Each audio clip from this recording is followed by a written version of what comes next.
Hello, authors, book lovers, and storytellers, and welcome to another exciting episode of Reader's Magnet featured author interview, where we dive deep into the world of creativity and inspiration. So today, we're honored to speak with Dr. Marshall Flam, an MIT graduate with 40 years of experience in oncology and hematology, and is now venturing into the world of literature with Wordle Limericks. So his first non-medical publication, again, he is also a proud father of 5 accomplished daughters. And here's the good thing about this man has hobbies, and his hobbies are contain like tennis, skiing, seeing, gourmet cooking. I'm looking forward to that. Mixology and travel. And also Dr. Flam resides in Fresno, California, and Sun Valley, Idaho, alongside his retired pediatrician wife, who is originally from Chile. So World Limericks Flamricks has also been praised by the US Review of Books, and I quote, a charming and educational book that merges the joy of word games with the power of learning. And again, he is here with us today to talk more about his book. So please help me welcome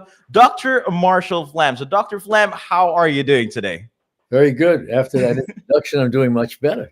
Okay, you know what, Dr. Flam, welcome to the Hive. It's been an honor, and I've been seeing you all over Readers Magnet events, confabs, Chicago, those things, including some confabs that we had. And it's nice to see you, like having this one-on-one interview with you. And again, to all of our viewers and to people who have also been tuning in with Readers Magnet, Dr. Flam, how do you say this? This book is something that you wouldn't know has much more, how do you say this, when it comes with the source of knowledge. But you know what? Let's ask the author itself. So, Dr. Flam, please, before we go with your book, can you share a bit more about yourself and your journey as a writer? Well, you very well summed up my background, so I don't have to repeat that. But while in practice of medicine, I published or co-authored about 65 papers and chapters in textbooks based upon clinical research. So I had no other writing experience. Retired about 10 years ago after 40 years of practice. And about 2 years ago, my stepdaughter introduced me to the internet game Wordle, played by 2.5 to 3 million people. It involves guessing a 5-letter word within 6 attempts with hints provided. And for some reason, I seized upon that game to pick that word of the day and to write limericks incorporating that word for a number of purposes, but primarily for humor and for educational purposes. I've always enjoyed limericks. I remember as a teenager, my friends and I would stand on the street corner in the Bronx during the summer when we weren't in school, and we were pretty bored. And other than whistling at girls, all we did was invent things mentally. And one of the things we did was limericks. We invented them. We recited them, made them up, and then laughed, and then we forgot them. So in any case, I started writing these limericks with the knowledge that up until my book, the majority, probably somewhere in 98, 99% of limericks ever published were bawdry, filthy, ribald, whatever word you want to use. And I do have a few in my book, but they're the minority by far. My limericks are for humor and for education. So, for example, I have 33 categories of limericks, such as religion, art, dance, literature, science, you name it. It's all there. Music, Hollywood TV, that sort of thing. And whatever category the limerick fits in is based upon what I thought at the time I wrote it of the word or a rhyme word for it. So as an example, when the word crust, C-R-U-S-T, came up, my thoughts were about a crust of bread, and I wanted to teach about something in medicine, so I did the following. The mold was so old that the crust developed a mold quite robust. Yet Fleming was willing to discover penicillin, not discard it in complete disgust. Now, that was an excuse. It was a description of how penicillin was found, more or less. And it also has a footnote that elaborates on Alexander Fleming, when he lived, what he did, and the importance of penicillin on humanity. That's an example. One of the categories is political. So the very first word that the Wordle game ever came out with, word zero, was Mm-hmm. cigar. So what I did with that, without a necessary footnote, Bill Clinton certainly got very far. Few could achieve on his par. But the Lewinsky scandal proved more than he could handle. He had no clue what to do with a cigar. So I think people that know that story will find that amusing. Yes. A few examples, but there are some serious ones, some poetic ones. There's a huge variety of limericks in the book. There are, in fact, 603 limericks that cover the first 401 words in Wordle. Volume 2, which will be coming out in about 2 months, will be for the word number 401 to word number 800. And that would be 996 limericks. So as time goes on, I'm writing more limericks and maybe better limericks. So I'm hoping to publish 8 volumes if I'm able to sell some of the first few volumes. So that we'll see. Hey, hey, who knows? Because again, thinking about this, because Dr. Flam, as I'm thinking about this, this book is, and this is my opinion, but this is how I think about this. This is a, how do you say it? It is what we call a must-have books, and I can even imagine it being part of, like, let's say, even a library, or being part of a library's catalog. That's what I'm thinking. Okay, because Well, it's yeah, but that's what. But I the hope you do information agree with that. added here and there, but it is well organized. Mm, So every time you read a limerick and you wonder what it means, the corresponding footnote has the same number, and you could read that footnote.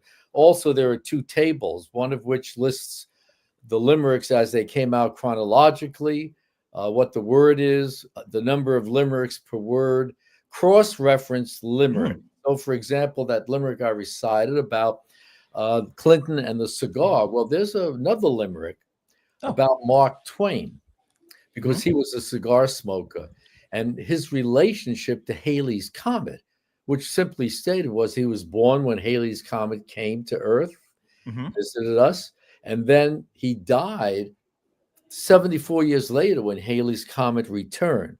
So that relationship is expressed in a limerick. It ties in with the fact that he was a cigar smoker, and ties into the first limerick. So I have cross-reference limericks with footnotes. So it's quite a good teaching tool. In fact, I think these books will become eventually teaching tools to use in schools for junior high school and maybe high school level kids. We'd have to remove the Baudry ones, but that would be easy to do. They're only about 8% of the limericks. well, yeah, because I do agree with what you're saying, Dr. Flam.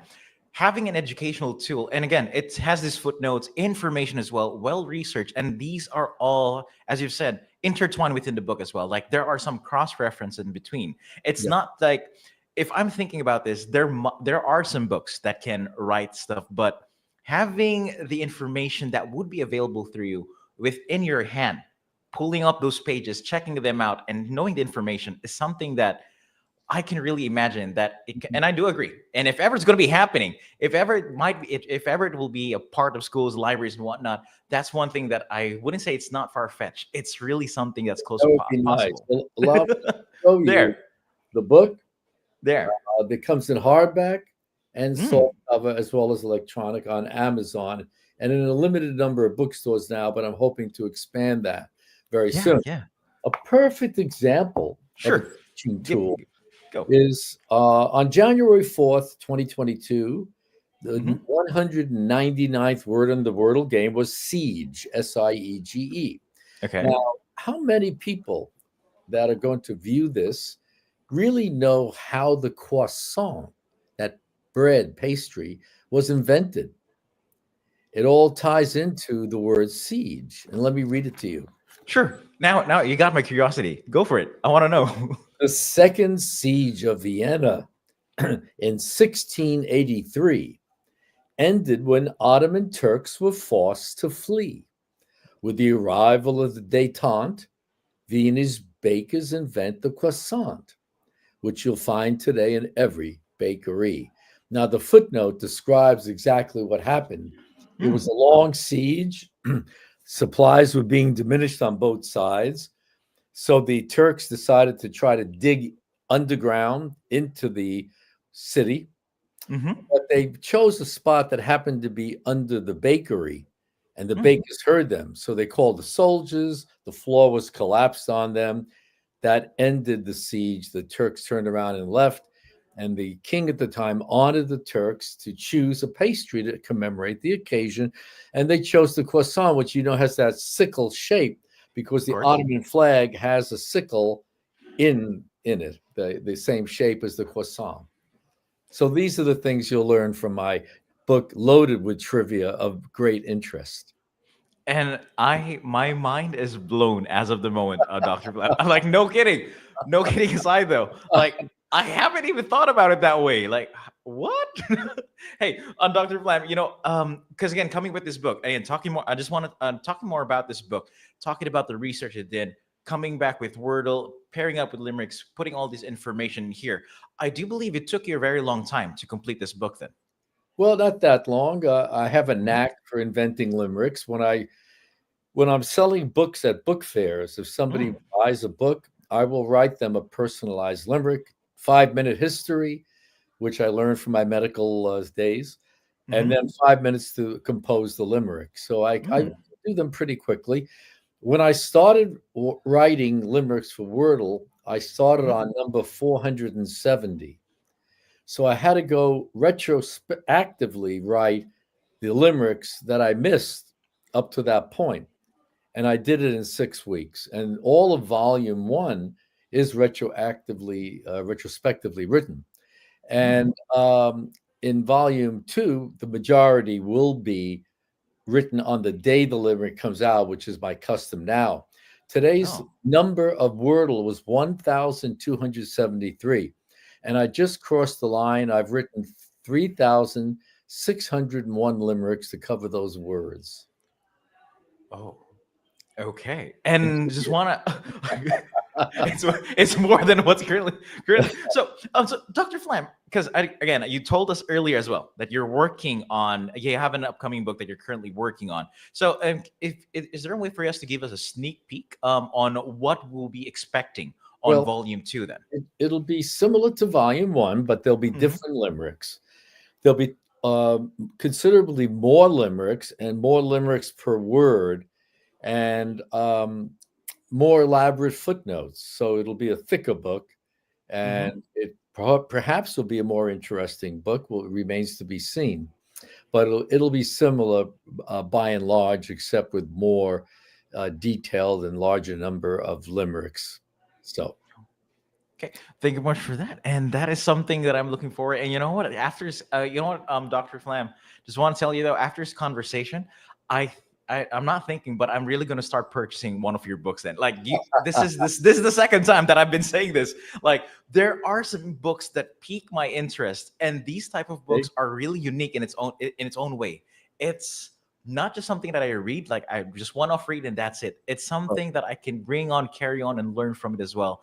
And I am also looking forward that, hey, there's going to be more Wordles in the future. And I'm expecting, again, there's going to be 8 volumes as what you said. I'm going to be making sure that I'm going to be purchasing. I can give you exact figures on that. Sure. The number of 5-letter words in the English language is roughly 12,000. The Wordle people who run it now, which is the New York Times, purchased it from the inventor, Josh Wardle, are allowing solution words numbering 2,309. That means that October 14th of 2027 will be the last day of the 5-letter Wordle game. So I will calculate that I can have between 8 and 10 volumes, depending on the number of limericks I write with each word. So, but if you're going to get this book, you can get it online immediately at Amazon. But within a month or so, I'm anticipating, I did a revision of volume 1. So one of the things that are different about my limericks than the conventional 5-line limerick is that I add a sixth, sometimes in seventh line. Oh. So I re-edited all the limericks, improved them, added some, and many more 6 lines for humor and surprise. And that's going to be coming out very soon. So you might want to wait for that volume to show up on Amazon or wherever in bookstores. So this is an ongoing thing. Every day I spend between an hour and 2 hours composing the limericks and organizing them. So it keeps my brain active. This month I will be turning 83 years of age. And Wait. so I'll I can't believe 83. I 83. Hopefully that is the correct age, but I don't act it. I don't feel it, and the physical and mental things I do every day should keep me going for some time. Hopefully, Looking forward. And again, coming back at the age of 83, you've been doing book fairs and you've been giving some limericks like at a snap of a finger. I'll think of a limerick, I'll give it to you. It really shows that how powerful a mind can be. And your brain right now is that I'm going to say this, but I think it's still at peak condition. That's one thing I can say, though. talking about when I was young, Sure. my greatest skill was in mathematics and science. Mm. And I was really very good at that. And now my mathematics is pretty lousy, but my right brain has taken over. And poetry is my forte now. So it may be age related. It may be because I stopped doing things that require mathematical skills and it allowed me to explore skills I never knew I had. Who knows?